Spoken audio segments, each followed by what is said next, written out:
हमारा जो चैप्टर है वो है सर्किल, और सर्किल के चैप्टर में हम लोगों का जो एक इंट्रोडक्शन क्लास था, यानी कि कुछ important terms, total important terms हम लोगों का लगभग 16 था ना। हाँ, तो 16 इंपॉर्टेंट टर्म्स जो था हम लोगों का, वो हम लोग देख चुके हैं पूरी तरीके से। और वैसे भी जो हम लोग टोटल 16 का 16 जो हम लोग इंपॉर्टेंट टर्म्स देखे हैं वो बड़ा आसान सब था, है ना। इसमें ऐसा कुछ था नहीं जो कि समझ में नहीं आएगा, और बहुत ही आसान सब था। तो वो होना यानी कि वो इंपॉर्टेंट टर्म्स जानना बहुत इंपॉर्टेंट था, इसलिए हम लोग उसको जान भी चुके हैं। और जैसा कि हम पिछले वाले क्लास में कहे थे कि आने वाले क्लास में यानी कि आज हम लोग अपने क्लास को थ्योरम के साथ शुरू करेंगे, यानी कि सर्किल चैप्टर में आपका लगभग 10-12 के आसपास जो है ना, लगभग उससे ज्यादा या फिर उससे 1-2 कम हो सकता है, उतना के आसपास आपका थ्योरम है। ठीक है, तो हम लोग हर एक थ्योरम को टच करने की कोशिश करेंगे।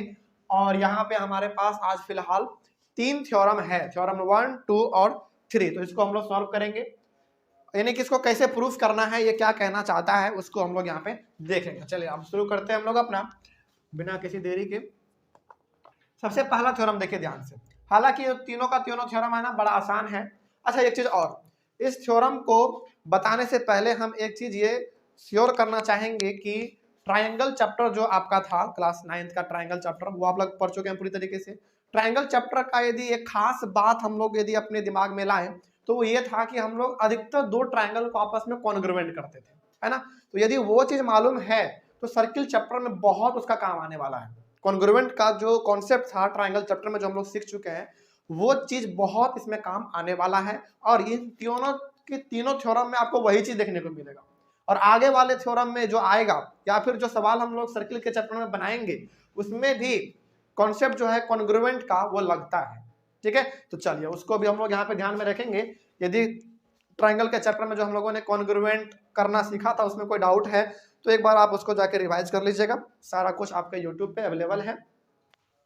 ठीक है, ऑनलाइन वाले plus offline, online plus offline सब कोई आप लोग एक बार देख लेंगे।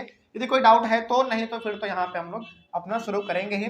देखिए ध्यान से देखिएगा, हर चीज आपको समझ में आएगा। थ्योरम नंबर 1 देखिए क्या कह रहा है, यही से हमारा क्लास मेन शुरू होता है। थ्योरम नंबर 1 है equal chords.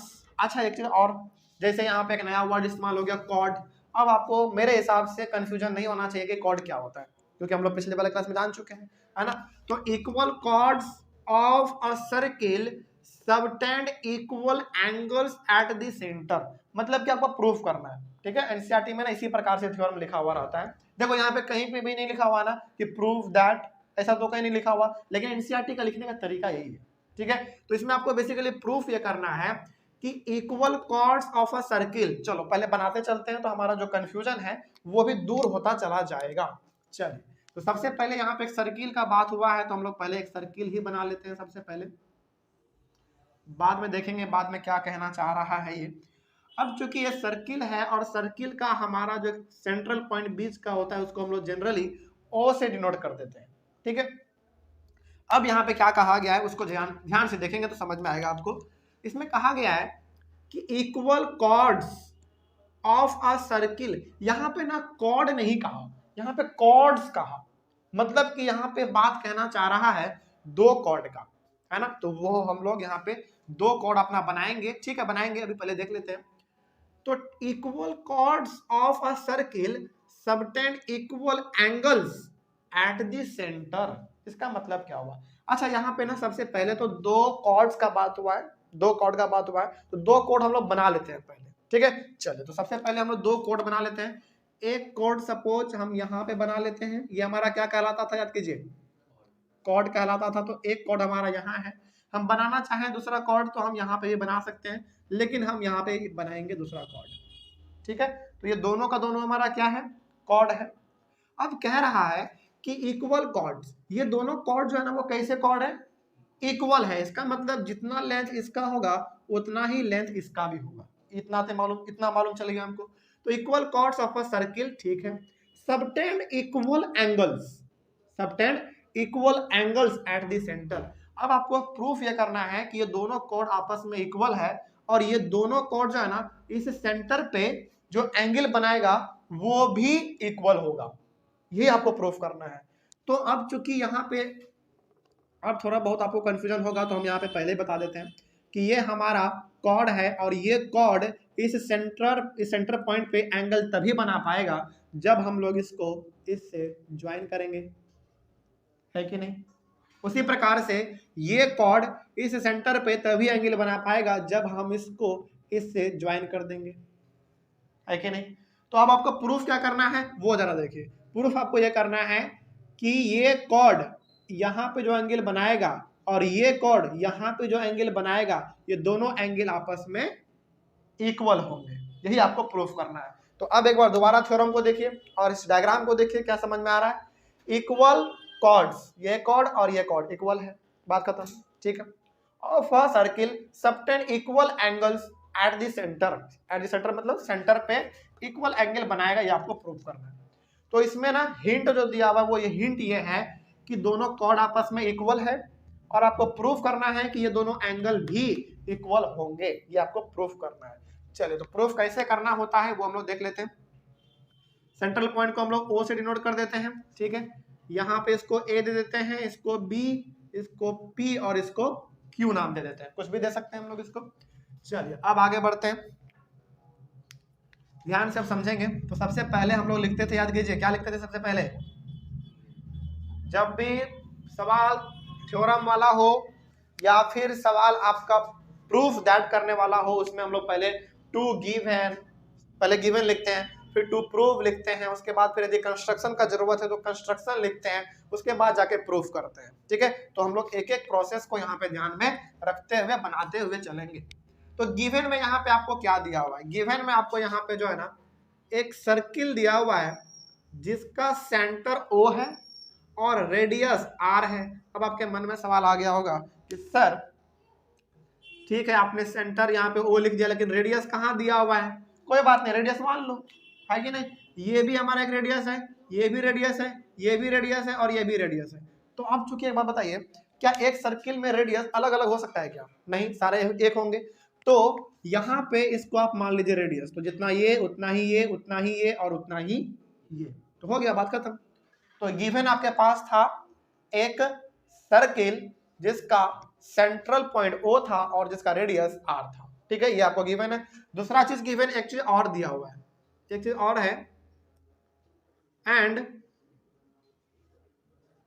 PQ is equals to AB, ये भी गिवन है कि नहीं। अच्छा यहाँ पे PQ और AB क्या है, कॉर्ड है, ये पहले से यहाँ पे गिवन है, तो ये आपको गिवन में लिख देना था। अब बात करते हैं हम लोग टू प्रूव का। टू प्रूव में प्रूफ आपको करना क्या है, देखिए ध्यान से, ये एंगल इस एंगल के बराबर है ना, तो कैसे लिखेंगे, angle POQ is equal to angle AOB, ये आपको प्रूफ करना है। यहाँ पे कंस्ट्रक्शन का कोई जरूरत नहीं है, ठीक है, नहीं करेंगे। अब डायरेक्ट आ जाइए प्रूफ पे। अब यही आपका जो है ना मेन पार्ट है, समझना है आपको। यहाँ पे आपको ध्यान से देखेंगे तो आपको दो ट्रायंगल दिख रहा होगा, और हम एक बार फिर से बता दे रहे हैं आपको, फिर से कह दे रहे हैं क्योंकि इंपॉर्टेंट है। सर्किल चैप्टर में सबसे ज्यादा यदि कोई चीज काम आने वाला है तो वो ट्रायंगल चैप्टर का कॉन्सेप्ट काम आने वाला है, ठीक है। तो कोई डाउट यदि ट्रायंगल में रहा होगा तो आप एक बार उसको जाकर देख लेंगे तो हर चीज समझ में आएगा, ठीक है। अब यहाँ पे हम लोग देखें तो ये दो ट्रायंगल हमको दिख रहा है, एक ट्रायंगल ऊपर और एक ट्रायंगल नीचे, तो उन दोनों का पहले बात कर लेते हैं। और यहाँ पे हम लोग जिस तरीके से प्रूफ करेंगे ना, वो आपको लगेगा कि सर ये तो हम ट्रायंगल चैप्टर में भी करते थे, बस फर्क ये है कि सर्किल चैप्टर का नाम है, उस चैप्टर का नाम ट्रायंगल था, बस, और इसमें कोई ज्यादा बड़ा फर्क नहीं है।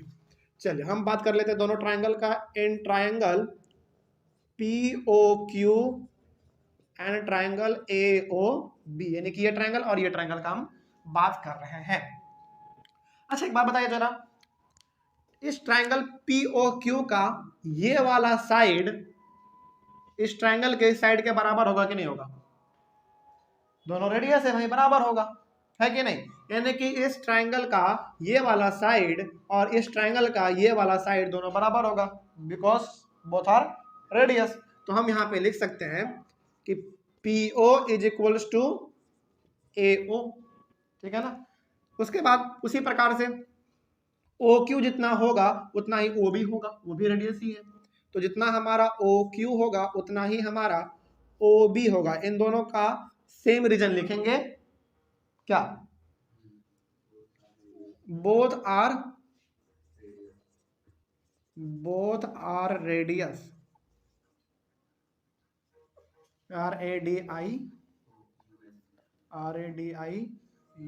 रेडियस, बोथ आर रेडियस, यानी कि दोनों रेडियस है भाई तो बराबर होगा। उसी प्रकार से हमारा एक चीज और दिख रहा है क्या, कि जितना हमारा PQ है उतना ही हमारा AB है। ये क्या है हमारा इक्वल कॉर्ड्स है ना, जो कि गिवन है। अच्छा यहाँ पे ना गिवन लिख दीजिए क्योंकि हमको पहले से ही गिवन है। रीजन में आप यहाँ पे गिवन लिख दीजिए, काम चल जाएगा। ठीक है, अब मेरे हिसाब से अब आपको लगता है कि आप देख के ही बता देंगे कि किस क्राइटेरिया के तहत ये दोनों ट्राइंगल आपस में कॉन्ग्रुएंट होंगे। एस एस एस, ये भी साइड है, ये भी साइड है, ये भी साइड है ना। तो hence triangle POQ is congruent to triangle AOB। Reason आप यहाँ पे लिख देंगे बाई SSS, यानी कि साइड साइड साइड क्राइटेरिया के तहत ये दोनों ट्राइंगल आपस में कॉन्ग्रुएंट हो गया। अच्छा यहाँ बताइए, क्या इसमें कुछ हमने सर्किल का नया कुछ कॉन्सेप्ट लगा रहे हैं क्या? कुछ नहीं, ट्राइंगल का जैसा ही है ना। चलिए अब हम लोगों को यह भी मालूम है कि जब दो ट्राइंगल आपस में कॉन्ग्रुएंट साबित हो जाए तो उसके कॉरस्पॉन्डिंग पार्ट भी आपस में क्या होते हैं, इक्वल होते हैं, है ना। तो अब यहाँ पे हम कह सकते हैं कि so angle POQ is equals to angle AOB। Reason क्या लिखेंगे, बाई CPCT, याद आ गया, यानी कि corresponding part of congruent triangle. तो वही चीज तो आपको प्रूफ करना था, जरा देखिए ध्यान से। POQ बराबर है AOB हो गया, यानी कि ये एंगल इस एंगल के बराबर साबित हो गया, यही आपको प्रूफ करना था। और इसके बाद लिखने के लिए हमारे पास क्या शब्द है बताइए जल्दी, हैंड्स प्रूव्ड। ये बहुत ही खूबसूरत सा है, हैंड्स प्रूव्ड। ये लिखने में जो मजा है ना वो किसी में मजा नहीं है। ठीक है, चलिए तो हैंड्स प्रूव्ड ये हमारा हो गया, पहला थ्योरम हमारा कंप्लीट। जरा सा भी हार्ड नहीं है, बड़ा आसान है, बस समझना था आपको। थ्योरम नंबर 2 देखिए क्या कह रहा है। थ्योरम नंबर 2 कह रहा है इफ द एंगल्स, अच्छा एक चीज और, थ्योरम 2 जो है ना थ्योरम 1 का उल्टा है, कन्वर्स है। इसमें आपने क्या देखा, समझिए ध्यान से। इसमें आपने ये देखा कि दो कॉर्ड आपको पहले ही बराबर दे दिया गया था, आपको एंगल साबित करना था। इसमें दो एंगल पहले ही दे देगा, आपको कॉर्ड साबित करना पड़ेगा। यानी कि इस थ्योरम का ये वाला थ्योरम जो है ना कन्वर्स पार्ट है, लेकिन आसान है तो करना ही पड़ेगा, कर देते हैं, कोई दिक्कत नहीं है। चलिए तो इसमें भी हमारा जो है ना एक सर्किल का बात तो जरूर होगा, तो क्यों ना पहले एक सर्किल ही बना ले। चलिए एक सर्किल ही पहले हम लोग बना लेते हैं, बाद में देखेंगे कि बाद में क्या कह रहा है। ये बना लिया सबसे पहले एक सर्किल ही हम लोग, ठीक है। चलिए आगे बढ़ते हैं, फिर ये क्या कहना चाह रहा है देखिए। If the angles subtended by the chords of a circle at the centre are equal. पहले ही कह दिया कि कॉर्ड जो है सेंटर पे जो एंगल बना रहा है वो एंगल इक्वल है, पहले ही कह दिया, ठीक है। Then the chords are equal. मतलब यहां पे ये कहना चाह रहा है आपसे कि दो कॉर्ड जो है ना सेंटर पे जो एंगल बना रहा है वो एंगल पहले से ही इक्वल है, तो साबित करो कि कॉर्ड भी इक्वल है, ठीक है। तो ऐसा करने के लिए हम लोगों को ऐसा ही डायग्राम फिर से बनाना पड़ेगा। चलिए बनाते हैं। ये हमारा सेंट्रल पॉइंट, एक कॉर्ड हमारा इधर और एक कॉर्ड हमारा इधर, ठीक है। तो इसको ज्वाइन कीजिए और इस पॉइंट का नाम हम लोग O दे देते हैं, ठीक है। लेकिन इसमें पहले ही कह दिया इसमें कि एक ये कॉर्ड है और एक ये कॉर्ड है। नंबरिंग भी आप कर लीजिए, क्या था भाई, अब अलग भी कर सकते हैं, सेम भी कर सकते हैं, कोई दिक्कत नहीं है नंबरिंग में कोई रोक टोक थोड़ी ना है। तो ये भी कॉर्ड है, ये भी कॉर्ड है, लेकिन ये दोनों कॉर्ड जो है ना, जो एंगल यहाँ पे बना रहा है वो पहले से ही इक्वल है, ठीक है। तो आपको साबित करना है कि ये कॉर्ड दोनों भी आपस में इक्वल होगा, है ना, यही आपको साबित करना है। और रेडियस आप इसको मान लो, ठीक है। चलिए अब इसका हम लोग शुरू करते हैं काम, देखिए ध्यान से। चलिए सबसे पहले तो आपको गिवन लिखना पड़ेगा। गिवन में आपके पास यहाँ पे एक सर्किल जिसका सेंटर है O और रेडियस है R, एंड एक चीज और यहाँ पे दिया हुआ है, और क्या दिया हुआ है कि एंगल पी ओ क्यू जो है ना एंगल ए ओ बी के बराबर है। मतलब क्या हुआ इसका, इसका मतलब ये हो गया कि एंगल पी ओ क्यू ये वाला angle angle A O B के बराबर है ये वाले के। ये पहले से एक सवाल में दिया हुआ है, ठीक है, ये पहले से दिया हुआ था। उसके बाद टू प्रूव, आपको प्रूफ करना है कि ये दोनों जो कॉर्ड है ना P Q is equals to A B के बराबर होगा। यानी कि पी क्यू और ए बी ये हमारा कॉर्ड है और ये दोनों आपस में बराबर है, यही आपको प्रूफ करना है। अब मेरा मेन काम चालू होता है, प्रूफ। अब देखिए फिर से आपको यहाँ पे दो ट्रायंगल दिख रहा होगा, है ना, उन दोनों ट्रायंगल का बात कर लेते हैं। In triangle P O Q यानी कि ये वाला and triangle A O B यानी कि ये वाला ट्रायंगल, ठीक है। चलिए इसमें हम लोग थोड़ा सा अपना दिमाग लगाते हैं, देखिए ध्यान से। क्या इस ट्रायंगल का ये वाला साइड इस ट्रायंगल के इस साइड के बराबर होगा? बिल्कुल होगा, बोथ आर रेडियस, है ना। तो पहले लिख लीजिए कि PO is equals to AO, कोई डाउट नहीं है इसमें। रीजन क्या लिखेंगे आप? Radius, both are radius, both are radius, ये आपने रीजन लिख दिया, ठीक है। उसके बाद आपको दिख रहा है कि ये वाला इस ट्रायंगल का ये वाला एंगल और इस ट्रायंगल का ये वाला एंगल दोनों आपस में इक्वल है, गिवन था यहाँ पे, है ना। तो यहाँ पे लिखेंगे angle POQ is equal to angle AOB, reason given, यही आपका गिवन है। एक चीज आपको और दिख रहा होगा, क्या इस ट्रायंगल का ये वाला साइड और इस ट्रायंगल का ये वाला साइड भी आपस में इक्वल होंगे बिकॉज बोथ आर रेडियस। तो यहाँ पे हम लोग लिखेंगे, क्या लिखे थे इधर, चलो वही लिख दो, OQ is equals to OB, reason है हमारा बोथ आर रेडियस, यानी कि दोनों रेडियस है और रेडियस का लेंथ कभी भी उल्टा नीचा नहीं होता है, यानी कि एक ट्रायंगल में सभी रेडियस के जो लेंथ है वो बराबर होते हैं। तो हाँ सर्किल में, अच्छा ट्रायंगल बोले थे क्या, सॉरी सर्किल में, ठीक है। तो यहाँ पे अब आपको साफ दिख के लग रहा होगा कि कौन सा क्राइटेरिया लग रहा है।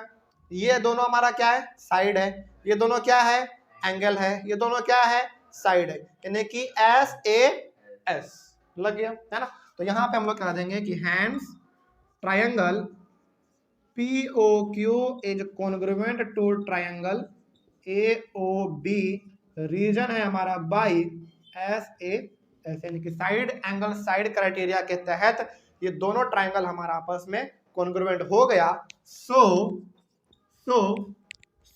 PQ is equals to AB by CPCT, यानी कि बाई CPCT के तहत हमारा ये वाला कॉर्ड और ये वाला कॉर्ड भी आपस में बराबर हो गया। मान लीजिए कि एंगल को ऊपर लिखना चाहते हैं और साइड को नीचे, तो नहीं होगा इसमें।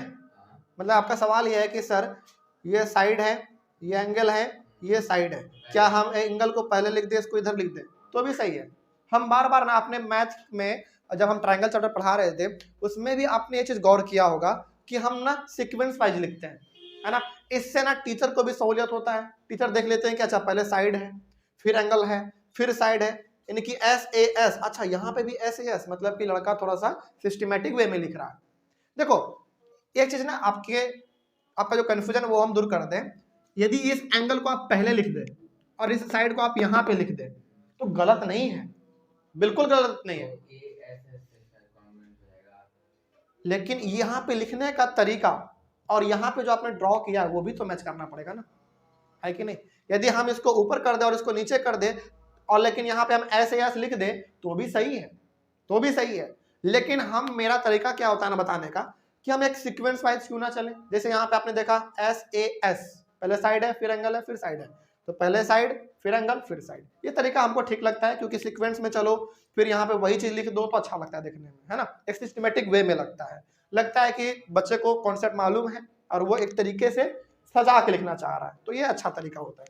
और वही चीज आपने यहाँ पे भी देखा होगा, हालांकि ये तो सिंपल है, ऐसे ऐसे ही है ना। इस चीज को ये देखना हो तो आप उसमें जाके देखिए, ट्रायंगल चैप्टर में आपको मालूम चलेगा कि हम हर बार हर सवाल को सीक्वेंस वाइज ही लिखे हैं, है ना, तो वो ज्यादा अच्छा लगता है देखने में।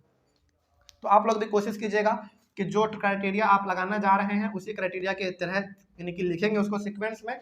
जैसे यहाँ पे साइड है, पहले तो साइड हमने लिखा, फिर एंगल है, फिर एंगल के बारे में लिखा, फिर साइड है, फिर साइड हमने लिखा, तो थोड़ा सा देखने में ठीक लगता है ना।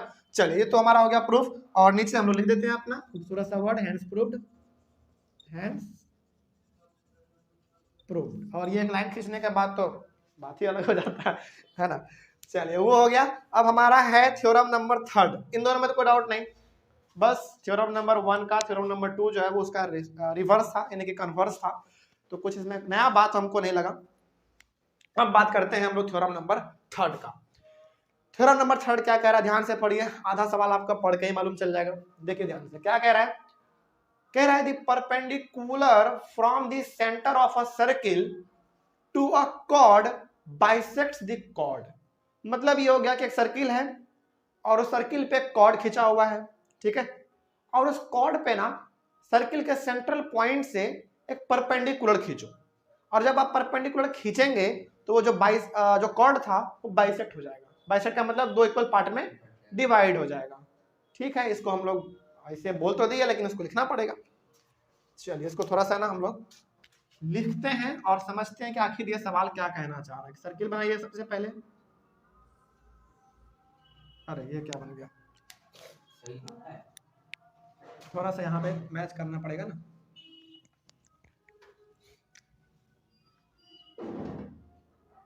चलिए, सपोज कीजिए कि ये हमारा सर्किल, हाँ ठीक है ना, कभी कभी ठीक ठाक बन जाता है। तो ये हमारा सर्किल है। अब इस सर्किल में कहा है कि पहले एक कॉर्ड का बारे में बात हुआ है, तो कॉर्ड पहले आप एक खींच लीजिए। चलिए, मान लीजिए कि यही हमारा कॉर्ड है। अच्छा, हम बार बार ना कॉर्ड जब भी बात होगा ना तो हम उसको नीचे खींचेंगे, मालूम है क्यों?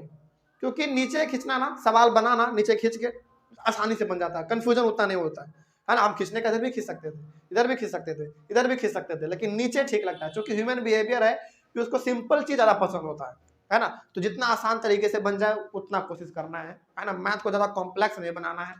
चलिए आगे बढ़ते हैं। तो भाई एक सर्किल है और इसमें कॉर्ड का बात हुआ था, आगे क्या कहा गया देखिए, the perpendicular from the centre of a circle to a chord, यानी कि इस कॉर्ड के ऊपर आपको एक परपेंडिकुलर खींचना है, कहां से?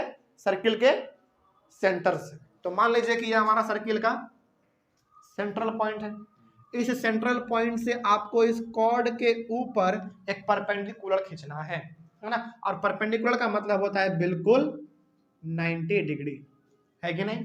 ये तो मालूम है आपको, ठीक है। यहाँ पे ये दिख गया आपको इतना, तो ठीक है। अब इसका थोड़ा ना नाम कर देते हैं हम लोग, जैसे ये सेंट्रल पॉइंट है, सेंट्रल पॉइंट को हम लोग तो ओ से डिनोट करेंगे ही, और यदि आपने यहाँ पे परपेंडिकुलर दिया है तो आप इसको मान लीजिए एन नहीं पी मान लो, ठीक है, और इसको ए और इसको बी, कुछ भी आप मान सकते हैं, ये आपके ऊपर है। हाँ, उसके बाद कहा गया है कि the perpendicular from the centre of a circle, खींच दिए, पूरा कॉर्ड था, एक परपेंडिकुलर सेंटर से खींच दिए to a chord bisects the chord. तो ये जो कॉर्ड है ना ए बी पूरा, इसको क्या कर देगा? बाइसेक्ट कर देगा, यानी कि दो इक्वल पार्ट में डिवाइड कर देगा। यही आपको प्रूफ करना है। सीधा सा बात है यहाँ पे ये कि एक कॉर्ड खींचा हुआ है, देखिए मेरे बातों को सुनिए और इधर देखिए, कॉर्ड खींचा हुआ है, उस कॉर्ड के ऊपर आपने एक परपेंडिकुलर खींचा, परपेंडिकुलर खींचने से ये कॉर्ड दो इक्वल पार्ट में डिवाइड हो जाएगा, यही आपको प्रूफ करना है बस। हाँ, AP बराबर BP, यही आपको प्रूफ करना है, ठीक है। चलो करेंगे प्रूफ, लेकिन इसमें ना प्रूफ करने के लिए सबसे पहले हम लोग गिवन इसका लिख लेते हैं,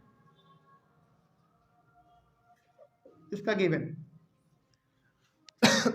अच्छा, एक चीज और सबसे पहले बता देते हैं, इसमें ना आपको केवल इतना ही कहा गया था, है ना, इसमें लेकिन एक कंस्ट्रक्शन का जरूरत पड़ेगा।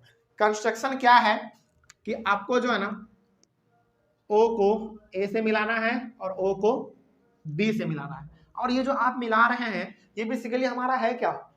नहीं, रेडियस, रेडियस, तो ये भी रेडियस, तो ये भी रेडियस, दोनों का लेंथ सेम होगा। तो यहाँ पे कंस्ट्रक्शन हम लोग कर रहे हैं तो वो भी लिखेंगे, लेकिन गिवन देख लीजिए कि एक सर्किल है जिसका सेंटर O है और रेडियस R है, ठीक है ना। एक चीज और यहाँ पे है क्या, कि ओपी जो है वो परपेंडिकुलर है किस पे, ए बी पे। इतना ही तो गिवन था हमको, और तो कुछ नहीं था। चलिए इतना के बाद हम लोग अपना लिखते हैं टू प्रूव लिखते हैं।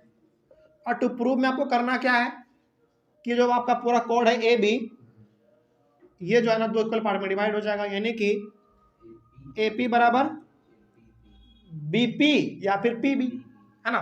तो यही आपको साबित करना है, लेकिन यहाँ पे आपने कंस्ट्रक्शन किया है तो कंस्ट्रक्शन आपको लिखना पड़ेगा। ऐसे क्या कंस्ट्रक्शन हमेशा करना होता है? नहीं, जहां पे जरूरत है वहां पे करना होता है। यहाँ पे जरूरत था तो हमने किया है। कंस्ट्रक्शन में आपको करना क्या है, बेसिकली ज्वाइन करना है, join O A and O B, यही आपको ज्वाइन करना था बस। अब मेरा मेन काम चालू होता है यहां से, ये आपका मेन पार्ट है, ठीक है। अब इसको ध्यान से देखिए, ये चीज समझ गए आप तो आपका ये तीसरा नंबर तो ऐसे समझ में आ जाएगा। यहाँ पे भी आपको दो ट्राइंगल दिख रहा होगा, एक ट्राइंगल ये दिख रहा है और एक ट्राइंगल ये दिख रहा है ना। इस ट्राइंगल में यहाँ पे 90 डिग्री है, इस ट्राइंगल में भी यहाँ पे 90 डिग्री है, तो दोनों 90 इक्वल है ना।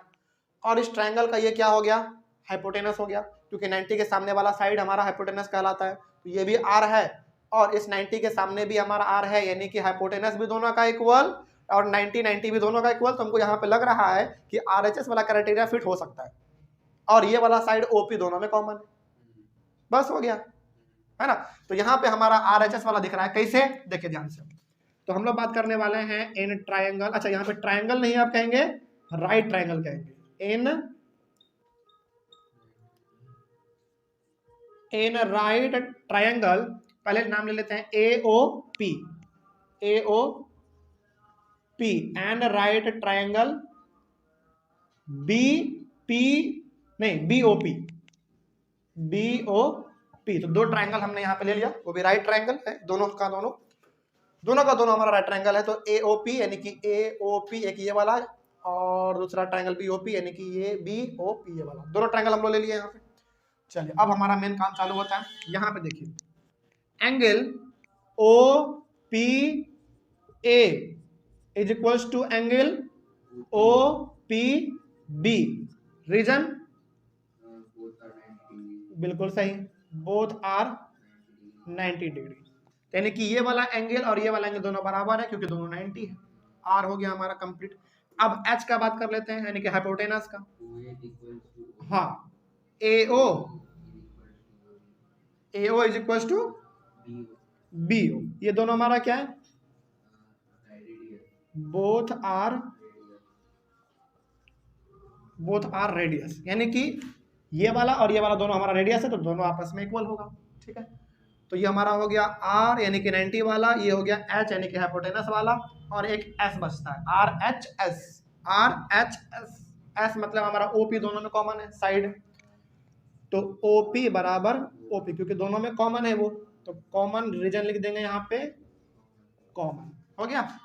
तो इसके तहत हैंड्स ट्राइंगल नहीं right triangle, hence right triangle कौन सा था, हाँ AOP is congruent to right triangle BOP reason by RHS criteria के तहत दोनों ट्राइंगल हमारा कॉन्ग्रुएंट साबित हो गया, ठीक है। अब चूंकि दोनों ट्राइंगल हमारा कॉन्ग्रुएंट साबित हो गया, ये इसके कॉन्ग्रुएंट और ये इसके कॉन्ग्रुएंट हो गया, तो हम कह सकते हैं कि जितना AP होगा उतना ही BP होगा बाई CP/CD। तो so AP is equals to BP reason by CP/CD, और यही तो आपको प्रूफ करना था, जरा देख लीजिए ध्यान से, यही प्रूफ करना था आपको, है ना। बस प्रूफ हो गया, वो खूबसूरत सा वर्ड लिख दीजिए, हैंड्स प्रूफ्ड, हैंड्स प्रूफ्ड हो गया, है ना। अच्छा लाइन नहीं खींचे, इसके बिना तो अधूरा लगता है ये, अब ठीक है ना। तो ये हमारा तीनों का तीनों छोटा छोटा सा थ्योरम था, बेसिकली कुछ इसमें खास बात था नहीं, है ना, ठीक था, लेकिन ये कभी पूछ लेता है एग्जाम में, उसको ध्यान में रखिएगा, कुछ इसको रिवाइज करना उतना हार्ड बात तो है नहीं, है ना। चलिए, तो इस प्रकार से हम लोगों ने अपने आज के क्लास में एनसीईआरटी के 3 इंपॉर्टेंट थ्योरम को हम लोग डिस्कस कर चुके हैं। इंपॉर्टेंट तो था लेकिन बड़ा आसान भी था, है ना। चलिए तो ऑनलाइन वाले एक बार पहले इसका आप स्क्रीनशॉट फटाक से ले लीजिए, और फटाक से स्क्रीनशॉट लेने के बाद इसको आप अपने कॉपी में भी फटाक से लिख ही लीजिएगा, नहीं तो फिर रिवाइज करना मुश्किल हो जाएगा, है ना। तो इस तरीके से हम लोग अपने 3 थ्योरम को डिस्कस किए हैं। अगले वाले क्लास में कुछ और थ्योरम को डिस्कस करेंगे। मिलते हैं अगले वाले क्लास में, तब तक के लिए thank you very much and have a nice day.